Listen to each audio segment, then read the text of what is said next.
കാലവർഷം ശക്തമാകുന്ന സാഹചര്യത്തിൽ ചാലക്കുടി പുഴയിലെ ജലനിരപ്പ് നിയന്ത്രിക്കുകയും ജനവാസ മേഖലകളിൽ വെള്ളപ്പൊക്ക ഭീഷണി ഒഴിവാക്കുകയും ചെയ്യുന്നതിനായി ജില്ലാ ഭരണകൂടം മുൻകരുതൽ നടപടികൾ ശക്തമാക്കി.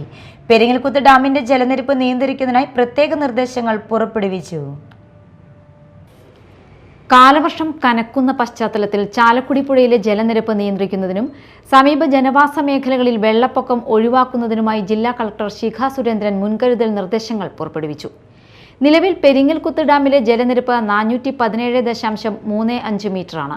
താരതമ്യേന ചെറിയ ഡാമായതിനാൽ ഇത് വേഗത്തിൽ നിറയാൻ സാധ്യതയുണ്ടെന്നും അതിവേഗം വെള്ളം ഒഴുകിയാൽ ചാലക്കുടി പുഴയിലെ ജലനിരപ്പ് ഉയർന്ന് സമീപ പ്രദേശങ്ങളിൽ വെള്ളക്കെട്ടുണ്ടാകാമെന്നും വിലയിരുത്തലുണ്ട്. കഴിഞ്ഞ വർഷത്തെ മാതൃകയിൽ ജനങ്ങൾക്ക് ബുദ്ധിമുട്ടില്ലാത്ത രീതിയിൽ വെള്ളപ്പൊക്കം നിയന്ത്രിക്കാൻ ഇത്തവണയും തീരുമാനമായി. പെരിങ്ങൽകുത്ത് ഡാമിന്റെ ക്രസ്റ്റ് ലെവലായ 419.40 മീറ്ററിൽ ജലനിരപ്പ് നിലനിർത്തുന്നതിനായി ഗേറ്റുകൾ അതേ നിലയിൽ തുറന്നുവയ്ക്കാൻ എക്സ്റ്റൻഡഡ് ജില്ലാ ദുരന്ത നിവാരണ അതോറിറ്റി യോഗം തീരുമാനിച്ചു. യോഗത്തിൽ തൃശൂർ ജില്ലയുടെ ചുമതലയുള്ള മന്ത്രി OJ ജനീഷ്, MLA-മാർ എന്നിവർ പങ്കെടുത്തു.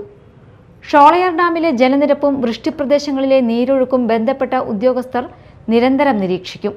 ഷോളയാർ ഡാം തുറക്കേണ്ട സാഹചര്യമുണ്ടായാൽ മുൻകൂർ അനുമതി നിർബന്ധമാക്കും. പെരിങ്ങൽകുത്ത് ഡാമിൽ നിന്ന് വെള്ളം ഒഴുക്കേണ്ടി വരുന്ന സാഹചര്യങ്ങളിൽ ഒഴുക്കുന്ന ജലത്തിന്റെ അളവടക്കം മുൻകൂട്ടി അനുമതി തേടണമെന്നും നിർദ്ദേശമുണ്ട്. കൂടാതെ മറ്റു ഡാമുകളിൽ നിന്നുള്ള നീരൊഴുക്ക് ശക്തമാകുന്ന സാഹചര്യങ്ങളിൽ അടിയന്തര റിപ്പോർട്ടിംഗ് സംവിധാനവും ഒരുക്കും. ഡാമുകളിൽ നിന്ന് വെള്ളം പുറത്തുവിടുമ്പോൾ ബന്ധപ്പെട്ടവരെയും പൊതുജനങ്ങളെയും മുൻകൂട്ടി അറിയിക്കണമെന്ന് ജില്ലാ കളക്ടർ നിർദ്ദേശിച്ചു. Media time, Thrissur.